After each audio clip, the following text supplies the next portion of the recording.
Olá pessoal, tudo bem com vocês? Muito bom estar aqui com vocês hoje para trazer uma aula sobre um bagual velho. Hoje nós vamos falar de um cara que estudar ele é como ler um roteiro de filme.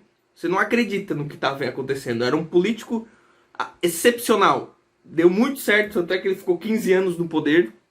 Não é qualquer boca mole que fica 15 anos no poder. Vamos e viemos. Por mais que eu tenha minhas restrições à pessoa dele, que ele tomou muita atitude aí cruel, muita violência, mas Getúlio Vargas foi um grande político e hoje nós vamos falar dele na nossa aula. Para a gente retomar da onde a gente parou, na última aula a gente falou sobre as repúblicas oligárquicas. O nosso país, ele destituiu aí os imperadores e botou ali através de um golpe a república. Agora era democracia. E essa democracia ficou na mão de duas oligarquias, duas elites, dois grandes grupos poderosos e ricos, que eram os paulistas, o pessoal do café, que o Brasil era a principal fonte econômica do nosso país, e nós tínhamos ali Minas Gerais com o pessoal do gado, pessoal que era leite, couro, carne, tudo isso, a pecuária de modo geral. Esses dois se intercalavam no poder, sempre tinha o acordão ali entre um e outro, essa eleição vai o meu, na próxima vai o teu, e assim sempre davam um jeito de botar quem eles queriam. Tínhamos os coronelistas, né, o pessoal que segurava lá na ponta o povão, que mantinha o voto em aberto até esse momento, até 1930 o voto era aberto, todo mundo sabia em quem tu votava, era fácil de controlar o povão. Mas em 1930 houve um desentendimento ali entre São Paulo e Minas Gerais. Eles não conseguiram chegar num acordo de quem que eles queriam. A Aliança Liberal do Rio Grande do Sul indicou Getúlio Vargas para enfrentar Júlio Prestes. Prestes ganha, mas não vira presidente. A gente vê que aqui apareceu já um camarada do Rio Grande do Sul, que já não fazia parte desses acordos. Já dava para ver que a República Oligárquica ela estava ficando insustentável. Estava escrachado, já nós estamos em 1930, já historicamente foi ontem. E ainda tinha esses acontecimentos no nosso país. Prestes ganha, mas não se torna presidente. Por quê? Porque Getúlio Vargas foi o único cara que não ganhou e se tornou presidente. Vargas surge com novas oligarquias. Ele vai lá e chuta o pau da barraca. Ele dá o golpe de 1930. O golpe chega ao poder, perdendo a eleição. Ele se junta com o pessoal que não estava no poder, que eram os banqueiros, os comerciantes de outras coisas que não eram café e gado, certo? Todos aqueles que não eram ligados ao café e gado estavam apoiando Vargas, ou seja, o resto do país todo. Ele tinha apoio de diversos outros estados. Então ele foi lá, chutou o pau da barraca e agora estamos botando um governo provisório, com a licença de vocês, a partir de agora sou eu que mando. Foi assim, simples. E assim começa então o tal do governo provisório. Primeiras atitudes que Vargas teve no poder. Vargas fechou o Congresso e prometeu convocar uma Assembleia Constituinte. É a desculpa que todo mundo dá no Brasil para dar um golpe de Estado, é essa, né? Fecha o Congresso, manda os deputados todos para casa e a partir dali ele começa a governar por decreto. O que ele fala é lei. Por quê? Funciona assim, pessoal. Se eu boto o país em estado de sítio, eu digo só, tem uma ameaça externa, uma guerra, uma conspiração, uma crise econômica, climática, enfim, põe o estado de sítio do nosso país. A partir daquele momento, eu não preciso passar por todas as burocracias para poder tomar uma atitude, para poder realizar alguma coisa, botar alguma lei. Porque o que se entende? Que se está em perigo, o negócio tem que ser rápido, tem que ser... Então, é uma estratégia que os políticos usam para botar o estado de sítio, deixar o país em estado de emergência e governar conforme o gosto deles. Começou? Muito bem. Para consolidar seu governo central e forte, censurou a imprensa e criou um ministério regidos pelos tenentes.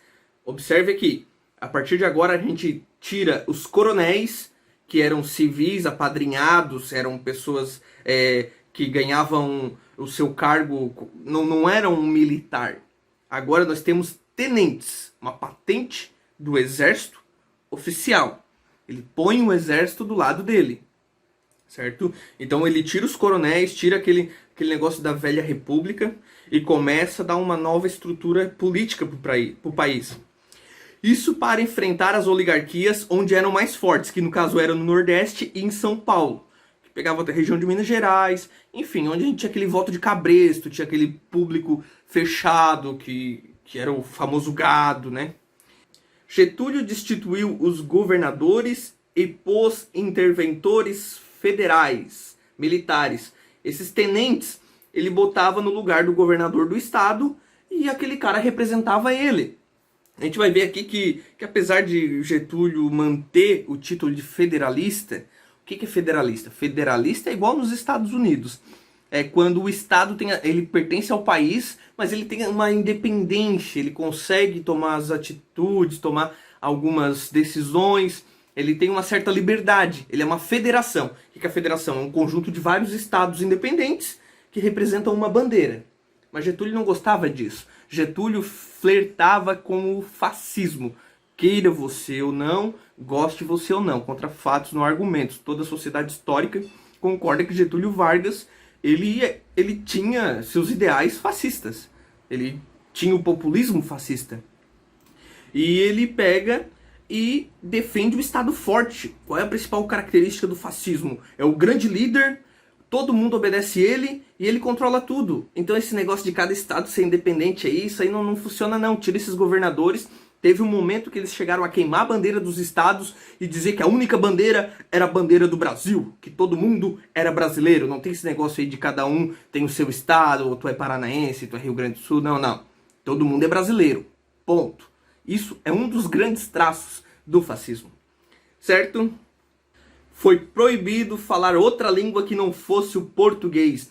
Aqui no Sul, pessoal, principalmente nossos alunos aqui do Paraná, Rio Grande do Sul, Santa Catarina, até São Paulo também, a gente sabe que teve muito imigrante, italiano, polonês, alemão, e tinha muitas comunidades, e ainda tem, principalmente aqui em Santa Catarina, ali, Pomerode, já pensou? Que é principalmente alemão ali o pessoal conversa no próprio alemão, e foi proibido, passou a ser ilegal. Tinha professores de comunidades que não sabiam falar português, e foram proibidos de dar aula, porque só poderia falar português. As bandeiras dos estados aqui, como eu já falei, foram queimadas e a única era do Brasil. Então, a partir deste governo provisório, nós começamos a ter aí, desses 2 primeiros anos, Getúlio botando a casa em ordem. Em 1932, os paulistas ficaram pé da vida. Por quê? Os paulistas estavam muito desgostosos, pois suas oligarquias perderam poder. Até aí a gente já imaginava, né? É lógico. O governante de São Paulo foi destituído, o pessoal que votou, todo aquele trabalho com os coronéis, e apadrinhamento, e dar dinheiro, dar serviço, proteção para o pessoal votar, todo aquele controle na eleição, o cara é eleito governador do estado, aí chega Getúlio e manda ele embora e bota o cara que ele quer lá, um militar que ele quer. Os paulistas ficaram pé da vida, né? Os partidos PD e o PRB formaram a Frente Única Paulista, a FUP, que foi um movimento de rebelião, foi um movimento que queria mostrar o desgosto, ou destituir Getúlio do poder, ou que Getúlio fizesse alguma coisa por eles, que pudesse escolher o próprio representante, no mínimo, né? Então, eles queriam uma Assembleia Constituinte. Pô, já estava 2 anos do governo provisório.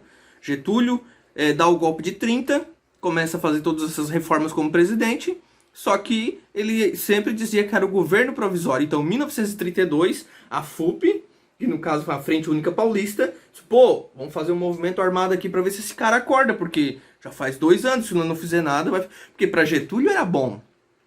Porque ele não tinha uma constituição. Ele lembra que ele fechou o Congresso, que ele disse que estava perigoso, precisamos fazer alguma coisa aí, os comunistas no mundo, nós estamos bem no período fascista e marxista e toda aquela guerra na Europa de ideologia, e ele, precisamos defender nosso país. Cuidado, cuidado, senão os comunistas vão pegar o poder. Então para Getúlio estava do jeito que ele queria, ele mandava e desmandava do jeito dele. E os paulistas ficaram bravos e em 1932 fizeram uma revolta. Em uma das manifestações foram mortos 4 jovens. Isso aqui é uma pergunta que gravem, tá? Tem que gravar, essa aqui tem que gravar, que é o MMDC. Martins, Marigaia, Drauzio e Camargo, que foram mortos numa manifestação, foram pelas tropas getulistas, eles foram reprimidos e mortos. Esse movimento ficou conhecido como Revolução Constitucionalista. Olha lá, pode cair em enunciado, hein? Revolução Constitucionalista. O que é isso? Foi um movimento que os paulistas fizeram para que Getúlio saísse do governo provisório e fizesse uma Assembleia Constituinte. Queremos uma Constituição, precisamos de leis no nosso país. Não podemos só um cara ficar mandando assim. Então, durou 3 meses essa revolta, ela foi esmagada, Getúlio não teve pena, destroçou os caras, mas mesmo morrendo, mesmo em batalhas, Minas Gerais ficou do lado de Getúlio, até as fronteiras nessa época aí foram mais definidas graças a esse conflito, mas os paulistas aceitam como uma vitória porque a derrota deles trouxe a Assembleia Constituinte. Deu para entender? Meio complicado, né? Mas eles perderam a guerra, a luta, eles perderam. Só que eles disseminaram uma ideia que ficou... Todo mundo ficou falando aquilo ali. O Getúlio matou os caras lá, mas... será que eles não tinham razão? Então, precisamos... provisório, já faz 3 anos. Então, Getúlio olhou e era um cara inteligente, ele disse que... temos que fazer uma Assembleia Constituinte. Então, em 1934... Getúlio solta a primeira Constituição. Como eu já disse aqui, né, mesmo na derrota dos paulistas, Vargas se viu obrigado a convocar a Assembleia Constituinte em 1933, que ficou pronta em 1934. Na nova Constituição foi mantido o federalismo, como eu disse. Era mantido o federalismo. Teoricamente, os estados teriam independência, os estados poderiam... usufruir da sua economia, da sua autonomia política, suas emendas parlamentares e tudo mais. Só que, na prática, ele tirava os governadores dos estados e botava um militar do conselho dele. Então, era maquiagem. Estatizou uma série de coisas, inclusive o subsolo, petróleo, carvão, ferro, tudo isso. A gente vai ver que a Vale... A empresa Vale lá no começo, não era Vale do Rio Doce. Vale do Rio Doce é uma empresa que ela tem o capital externo, né? Ela tem você pode comprar ações, ela não é do governo mais. Mas a Vale lá no começo, ela era uma estatal. Ele também, bancos, aí nós temos estatização de bancos, e seguradoras e várias outras coisas econômicas. A legislação trabalhista passou a valer, ele criou aqui o Ministério do Trabalho, ele cria depois, na Constituição de 34, algumas das leis trabalhistas passaram a valer. Ele copia isso de Benedito Mussolini da Itália, não estou dizendo que é ruim, tá? Isso aqui é o julgamento que vocês vão fazer depois. Eu tenho que passar a informação como ela aconteceu. Aí depois, o seu ponto de vista sobre isso é outra coisa. Entre as leis trabalhistas estava férias, descanso semanal remunerado, fim de semana, né? Salário mínimo, regulação do trabalho feminino e infantil, remuneração em caso de demissão em justa causa. Esse aqui, 13º, vai ser muito depois de Getúlio, 13º não foi ele, tá? Cuidado. A gente vê aqui também que as mulheres começam a apoiar Getúlio, porque Getúlio tem um olhar para elas têm que trabalhar menos horas por semana. Por quê? Porque o papel da mulher numa sociedade fascista é produzir mais pessoas para que a sociedade fique forte. Ou seja, o papel da mulher é fazer filho. Só que você ganha todos esses direitos trabalhistas, você tem um salário mínimo, você pode descansar final de semana, você trabalha menos horas. Então, hoje em dia a gente vê como machismo. Mas na época aqui foi uma mão na roda, porque crianças trabalhavam nas fábricas. As pessoas trabalhavam turnos de 18 horas e não tinha um salário, não tinha uma base. Ah, você não quer trabalhar por 100? Eu chamo o vizinho ali e ele trabalha por 98. Agora nós temos uma legislação e isso na época deixou o Getúlio muito popular. Tanto é que ele era conhecido como o pai dos pobres. E uma coisa interessante também é que Getúlio passou o voto a ser secreto. As mulheres podem votar agora, tá? E também o voto é secreto. Ele tira esse negócio do voto aberto, o que impede muita corrupção.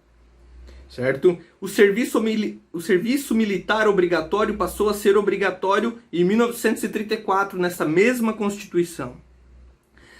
O ensino primário obrigatório. Mulheres teriam direito a voto, eu já falei. Por que o ensino primário obrigatório? Porque, segundo o fascismo que ele se inspirava, que ele flertava com os italianos, com os alemães, com o Franco na Espanha, teve fascismo em Portugal também. Enfim, o que é uma característica fascista? A sociedade, ela é um todo, é uma maçaroca só. Você não é um indivíduo, você é um ser, só que membro, você é um elo de uma corrente, e a corrente é fraca tanto quanto o seu elo mais fraco. Então você tem que ensinar toda a grande massa a ler, a escrever, para a sociedade se desenvolver como um todo, certo? Não é cada um vai buscar o seu conhecimento.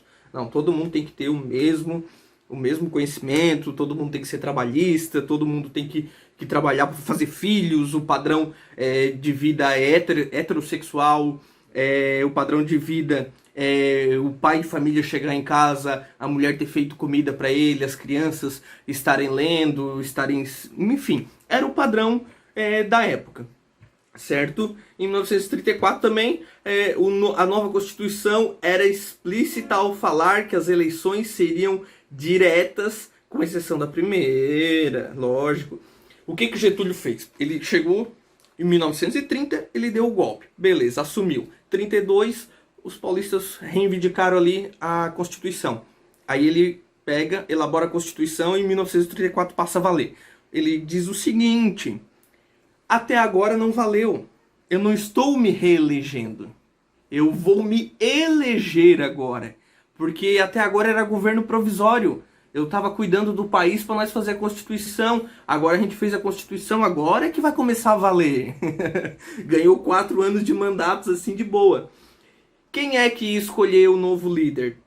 A primeira eleição, ela era indireta. Então a primeira eleição ela foi escolhida pelo Conselho Constituinte. Quem fez a Constituição ali, todo mundo apoiou Getúlio Vargas. Então agora começou a valer, meu mandato. 1934 começa o mandato eleitoral de Getúlio Vargas, certo? E assim, gente, ó, reeleição é uma coisa agora da década de 90, tá? Até então não existia reeleição.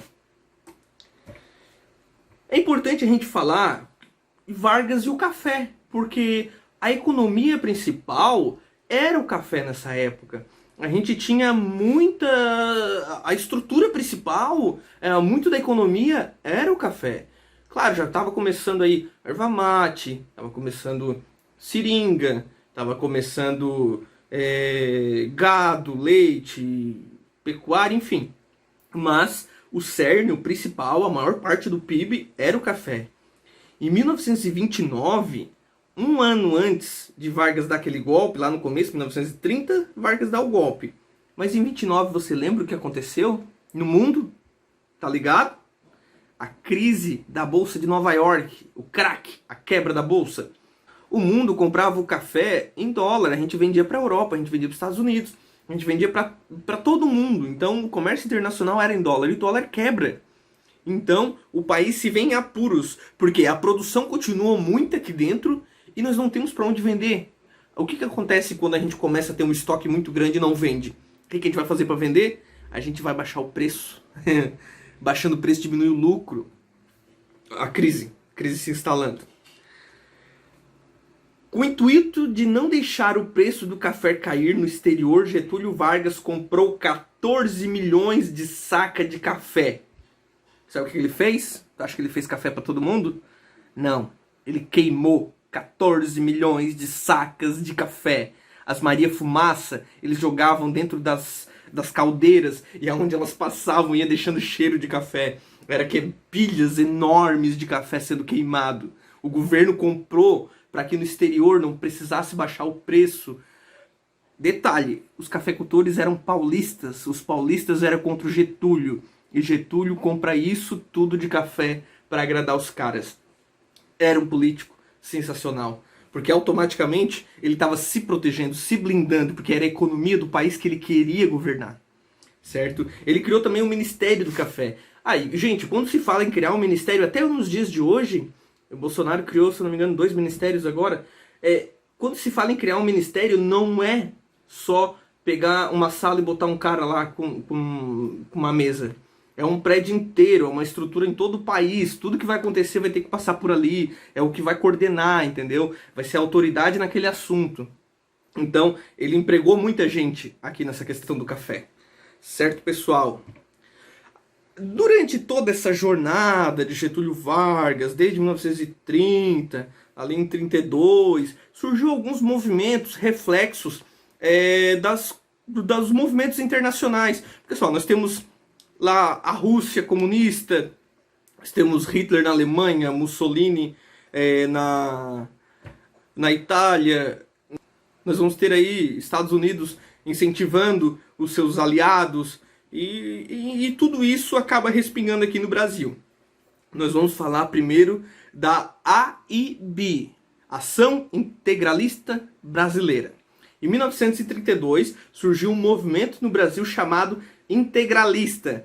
O que eram esses integralistas, gente? Era contra o capitalismo, liberalismo e o socialismo. Ou seja, eram os fascistas. Isso é fato. Por quê?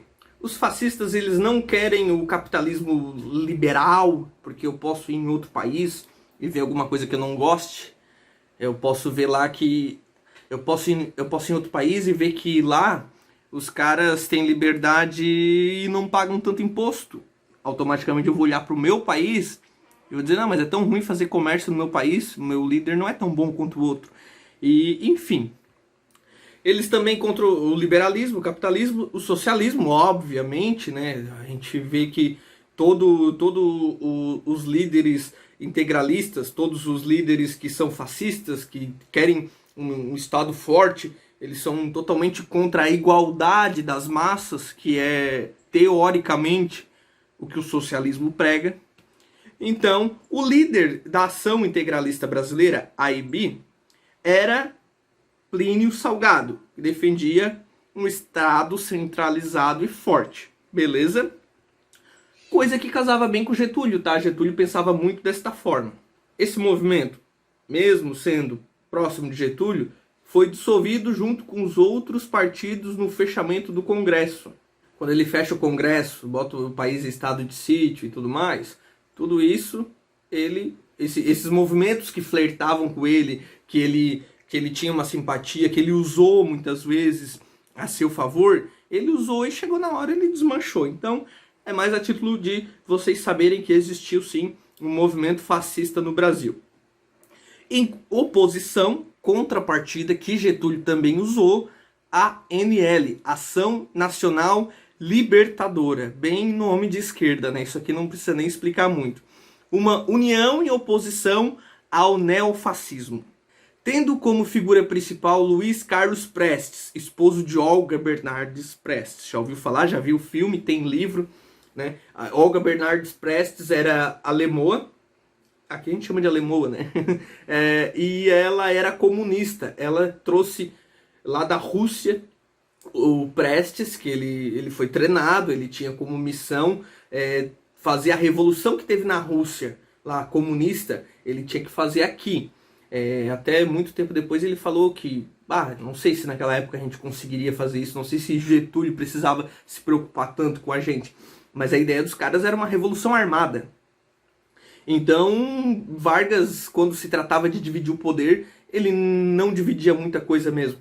Esse movimento marxista, ele foi dissolvido, ele foi passado a ser ilegal, ele foi proibido, Ele era liderado pelo PCB, Partido Comunista Brasileiro. Não é PCdoB, que vai surgir muito depois.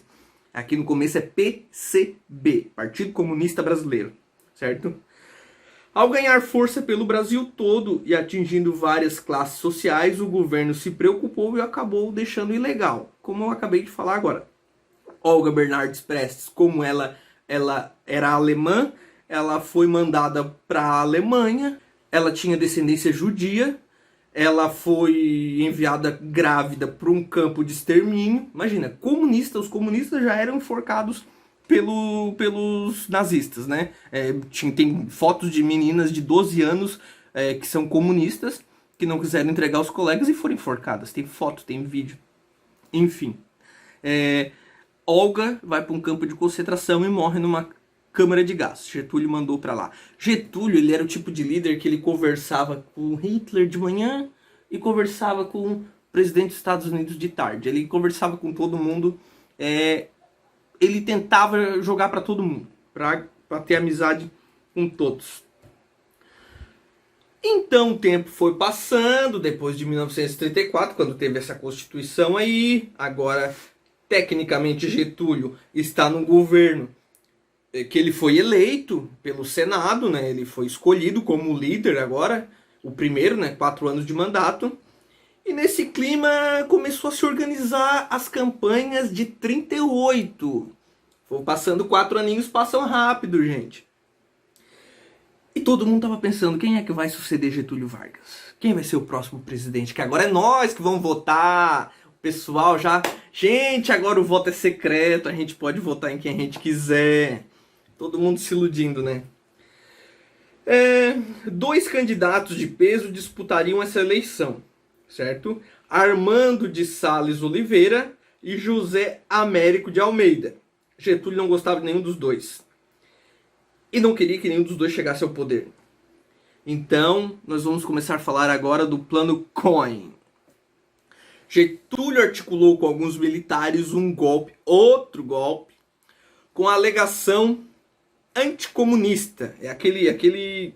Cuidado, senão os comunistas vão vir, hein? Na época, o então chamado General Mourão redigiu um texto que falava de uma intentona de judeus comunistas que iriam dar um golpe no país. Hoje é provado que esse documento foi falso, foi criado para botar o país em estado de sítio de novo, para não ter eleições e para Getúlio ficar de novo no poder. E esse documento foi usado como desculpa. Ele foi para o rádio. Getúlio é um presidente que ele cria ali, na época ele soube usar muito bem o rádio, era o meio de comunicação mais popular da época, e ele leu aquilo ali no rádio, para o pessoal, com perdão da palavra, ficar cagado de medo em casa. Ele leu aquilo ali, e que vão invadir o nosso país, que só faltava dizer que iam comer criancinhas. Então, quando ele deu o golpe em 37, que é o Estado Novo, as pessoas achavam razoável, porque, ele está protegendo o país dos comunistas. E assim, de golpe em golpe, esse tal do Plano Cohen deu certo, e Getúlio, então, em 1937, um ano antes da eleição, ele bota o Estado Novo. Agora é o 3º mandato do cara. Parece engraçado, mas na época não foi não, hein? O Estado Novo teve características novas. No novo regime passou a valer uma nova Constituição, né? O chefe do Executivo passou a ter direito a um assento no Legislativo e a nomear interventores. Ele continuou mexendo nos estados, né? Aquela velha história. Ficou como federalista, mas era ele que mandava. O chefe do Executivo é o presidente. Era ele mesmo. E ele passou a ter uma cadeira dentro do Legislativo. Ou seja, os caras lá fazendo lei, os caras articulando. Imagina hoje lá dentro do Senado, ou dentro do Supremo Tribunal, o presidente, o Lula, ou sei lá, Dilma, o Temer, o Bolsonaro, sentado lá no meio dos caras fazendo a votação. Isso é, no mínimo, intimidação. Não tem essa necessidade. Não precisa. Ele fez isso para botar medo, porque agora nós vamos começar o verdadeiro ditador. Agora Getúlio começa a oprimir, ele acaba com a oposição, ele distingue, ele desmancha partidos de oposição, ele manda pessoas para fora do país, ele proíbe música. A gente vai ver que ele cria ali depois um departamento de imprensa para controlar, até músicas foram proibidas. Ele prendeu, torturou, quando ele começa a governar com mão de ferro mesmo. Agora nós não temos mais o pai dos pobres, agora nós temos um ditador civil. Não teve só ditadura militar no Brasil. A gente acha que só teve a ditadura militar, né? Mas Getúlio Vargas foi um ditador civil. Certo, pessoal? Continuando então. Mesmo a Constituição sendo federalista, bom, isso aqui ele manteve isso durante todo o seu período no poder. Getúlio Vargas nunca foi tão agressivo como nesse período. Acabou com a oposição, prendeu pessoas, exilou músicos, artistas e escritores, proibiu livros, proibiu músicas. Os sindicatos passaram a ser uma forte ferramenta de controle das massas. Por quê? Porque os sindicatos, nessa época, eles tinham um brilho que era o quê? Pô, é os caras que estão defendendo nossos direitos. Foi o começo dos sindicatos. Eles eram muito bem vistos. Então, se o Getúlio mantesse os sindicatos do lado dele, automaticamente o povão ia ser passado um pano ali para ficar do lado do Getúlio, ia estar todo mundo no mesmo time.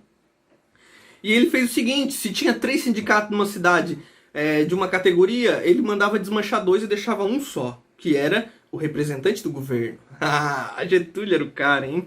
Ele criou o DIP, Departamento de Imprensa e Propaganda, que servia para 2 coisas, basicamente, o DIP. Primeiramente, censura. Teve músicas que falavam da malandragem, os sambas, uns enredos assim, como eu sou malandro, não sei o que, sou vagabundo mesmo. Ele proibiu essas músicas. Tinha que ser um culto ao trabalho, ele era trabalhista. Lembra da imagem fascista, de união, de trabalho e todo mundo em frente? Só poderia coisas voltadas ao trabalho. Teve músicos que tiveram que sair do país para não morrer. Então, e qual é a segunda parte do DIP? Servia para quê? Primeiro, censura, só o que o governo queria que circulava, e o outro era para fazer a propaganda das ações do governo. Nós temos ali a Voz do Brasil, surge nessa época. A Voz do Brasil servia para quê? Para mostrar o que o governo estava fazendo. Aí o pessoal fica, o governo está trabalhando ali, o que eles fizeram pra gente? E Getúlio já estava quase 10 anos no poder. Gente, vamos falar agora da crise do Estado Novo. A gente sabe que Getúlio flertava com o fascismo e com os aliados, certo? Ou seja, com os capitalistas, com os americanos, e ele também com os fascistas lá da Itália, da Alemanha. Porém, chegou uma hora que ele teve que escolher um lado, e isso foi em 1942. Em 1942 ele escolheu ficar do lado dos Estados Unidos, porque ele dependia muito economicamente dos Estados Unidos. Os Estados Unidos estavam logo aqui em cima, foi a política da boa vizinhança. Nós seríamos pulverizados facilmente se ficasse do lado da Alemanha. Hitler até ficou bravo, mandou alguns submarinos torpedear alguns navios aqui no Brasil. A gente foi atacado, se não me engano na Bahia, não lembro certinho onde é que foi. Mas enfim, ele fez a FEB, a Força Expedicionária Brasileira, e a FAB, a Força Aérea Brasileira, foi lutar na Itália, 20 a 25 mil soldados, como uma força secundária dos Estados Unidos. A gente foi para ajudar os americanos. Dos lucros também que a gente teve de ir para a guerra, Getúlio fechou com os americanos para ganhar a siderúrgica nacional, que foi quando a gente deixa de depender do café e começa a partir para a indústria, para a metalúrgica, fazer tubos de ferro sem solda, entendeu? A gente começa a se abrir para o mundo moderno.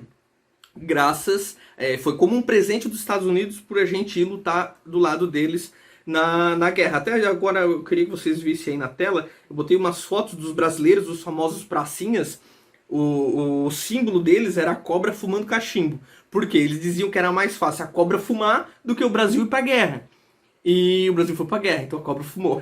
Os símbolos dos pracinhas foram a cobra fumando. Aí, ó, não sei se a imagem dá pra ver bem, mas ela é bem popular, esse rapaz moreno aqui com uma bala de canhão, de buzeiro, acho que é. Eles escreveram assim, ó, a cobra tá fumando na bala do canhão. E a outra foto ali, ó, a gente tem segundo aniversário, Hitler, aqui Já estamos. Já estamos 2 anos aqui lutando.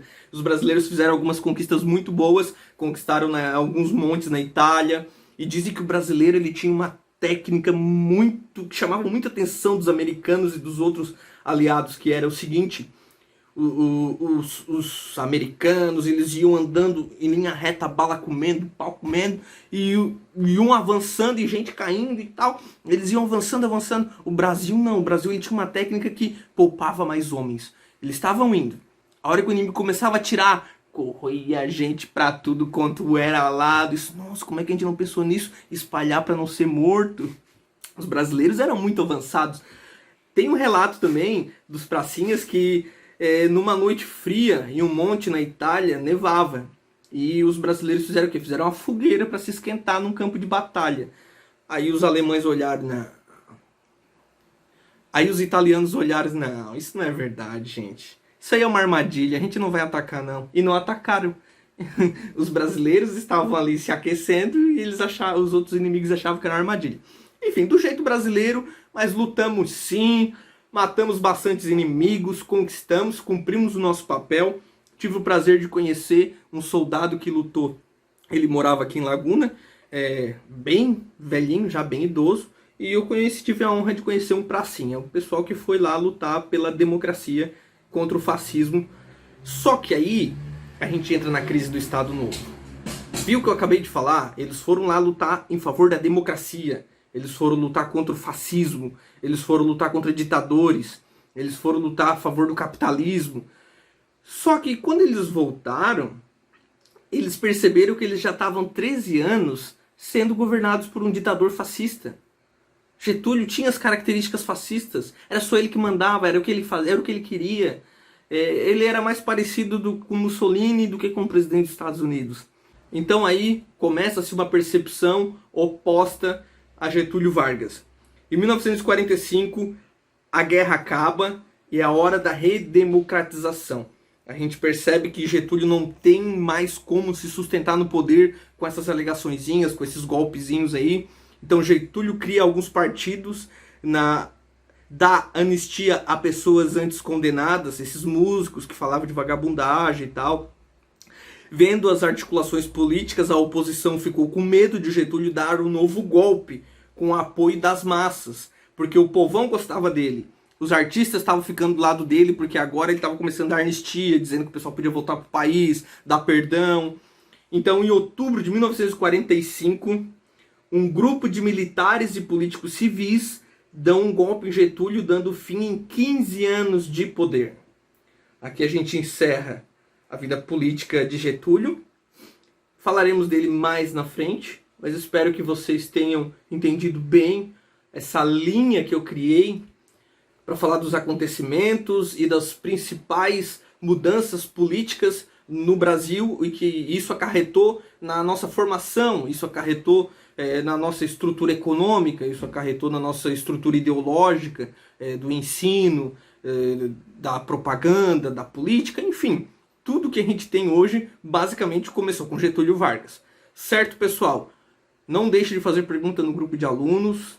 Assistam esse vídeo, façam os exercícios e venham aí questões para a gente poder estar praticando isso que a gente está aprendendo, para a gente ter uma absorção maior de conhecimento. Gente, toda essa questão de pandemia, toda essa questão aí de coronavírus, aproveite o seu tempo para estudar. Esse concurso vai sair. A gente precisa de policiais para o nosso país funcionar. Então é questão de tempo. Aproveite o seu tempo. O próprio Bill Gates já disse: o tempo é a única commodity que eu não posso comprar. Os milionários dão valor ao seu tempo. Então você que quer se sair bem nesse concurso, você que quer realmente ser um policial militar, aproveite esse teu tempo. Não desanima, não arreia o garrão. Vai estudar, aproveita, porque o tempo vai passar igual, você estudando ou não. Então aproveite o seu tempo e vai estudar. Um forte abraço e até a próxima.